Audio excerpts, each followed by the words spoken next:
Para siswa, mari kita belajar fisika lagi. Kali ini materinya adalah hukum pokok hidrostatis dan hukum Pascal.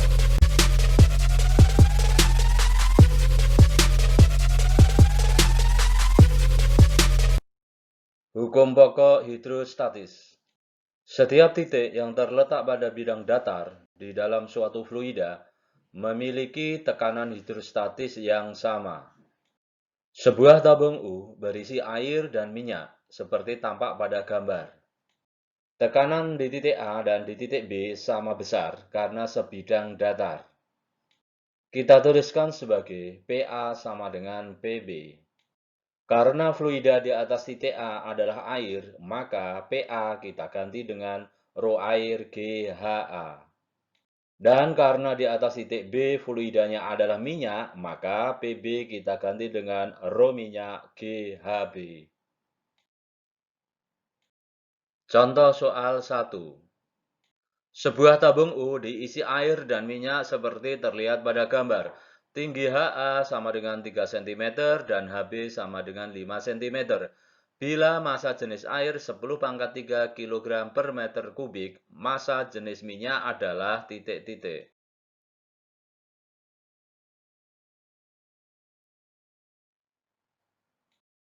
Kita tampilkan gambarnya. Titik A dan titik B sebidang datar, sehingga kita tuliskan PA sama dengan PB. Selanjutnya, PA kita ganti dengan rho air GHA dan PB kita ganti dengan rho minyak GHB. Kedua ruas kita hilangkan G-nya. Selanjutnya kita letakkan rho minyak berada di ruas kiri. Setelah kita masukkan data-datanya, akhirnya kita dapatkan rho minyak sama dengan 6 kali 10⁻² kg per meter kubik. Contoh soal 2. Dua buah tabung pada gambar berikut ini berisi zat cair yang berbeda. Perbandingan massa jenis zat cair pada tabung pertama dengan massa jenis zat cair pada tabung kedua adalah 2:3.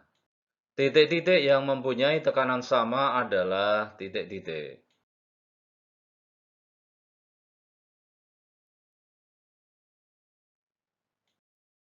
Kita tuliskan persamaannya. Selanjutnya, G di masing-masing ruas kita hilangkan. Dan akhirnya kita dapatkan perbandingan H1 dengan H2 adalah H1 sama dengan 3H2 per 2. Kita misalkan H2 sama dengan 10 cm. Ini adalah titik R pada tabung 2. Nilai ini kita masukkan ke persamaan terakhir, maka kita dapatkan H1 sama dengan 15 cm. Ini adalah titik L pada tabung 1. Pada pilihan jawaban, tidak ada pasangan L dan R. Kita misalkan lagi H2 sama dengan 20 cm. Ini merupakan titik Q pada tabung 2. Setelah kita masukkan dalam persamaan, kita dapatkan H1 sama dengan 30 cm. Ini merupakan titik L. Kita dapatkan titik-titik yang mempunyai tekanan sama, yaitu L dan Q. Contoh soal 3. Pada gambar di bawah, pipa berbentuk U diisi air dan oli. Selisih tinggi permukaan oli dan air adalah titik-titik. Kita tampilkan gambarnya. Tekanan di titik A dan di titik B sama besar karena sebidang datar. Kita tuliskan sebagai PA sama dengan PB. Selanjutnya, kita ganti PA dengan rho oli GH oli dan PB dengan rho air GH air. Atau rho air GH air sama dengan rho oli GH oli. Setelah G kita hilangkan dan data-data kita masukkan, kita dapatkan H air sama dengan 16 cm. Selisih tinggi permukaan oli dan air kita tulis sebagai delta H sama dengan H oli dikurangi H air. Akhirnya kita dapatkan selisih tinggi permukaan sama dengan 4 cm. Contoh soal 4.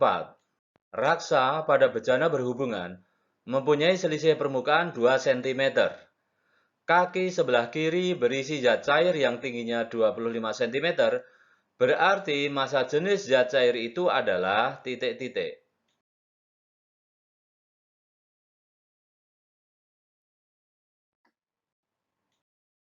Kita tampilkan gambarnya. Titik A dan titik B memiliki tekanan yang sama. Kita tuliskan sebagai PA sama dengan PB.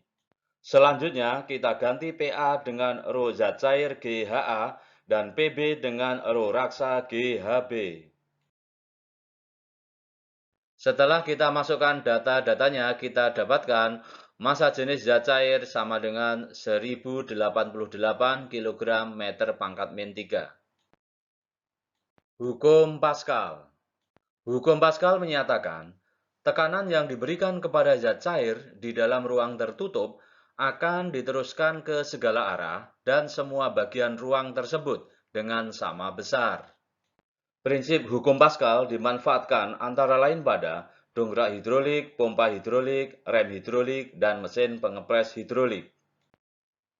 Perhatikan skema sederhana alat pengangkat mobil atau dongkrak hidrolik berikut ini. Dongkrak hidrolik terdiri atas dua tabung yang berhubungan. Pada tabung kecil dipasang piston kecil dan pada tabung besar dipasang piston besar. Pada tabung besar diletakkan sebuah mobil. Ketika piston kecil diberi gaya F1, ternyata mobil terangkat ke atas karena piston besar mendapatkan gaya F2. Besar tekanan pada piston 1 sama dengan besar tekanan pada piston 2, kita tuliskan sebagai P1 sama dengan P2. Bila luas piston 1 adalah A1 dan luas piston 2 adalah A2, maka P1 dapat kita ganti dengan F1 per A1 dan P2 dapat kita ganti dengan F2 per A2.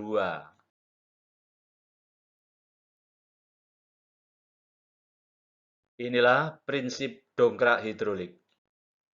Contoh soal. Luas permukaan piston kecil pompa hidrolik adalah 25 cm persegi dan yang besar 1 meter persegi. Jika pada piston kecil diberikan gaya sebesar 100 Newton, maka gaya angkat pada permukaan yang besar adalah titik-titik. Kita tuliskan data-datanya.